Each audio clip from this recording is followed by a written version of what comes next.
Gavin Yetter, an ensign in the United States Navy, and I just finished participating in ACME at Fort Indiantown Gap, Pennsylvania. ACME stands for Advanced Combat Medical Experience.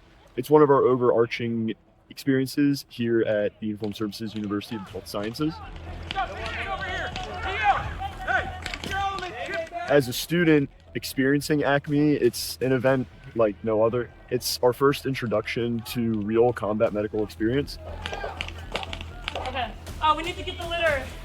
It was extremely beneficial to know what my combat medics are going to be going through and to learn the algorithm behind what they're doing so I can help to teach them in serious situations. All right, I'm going to go to get the litter. I'm here.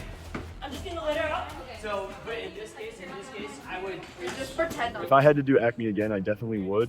One of the reasons I came to USUS is to experience this type of medical care. But this is really the core of military medicine.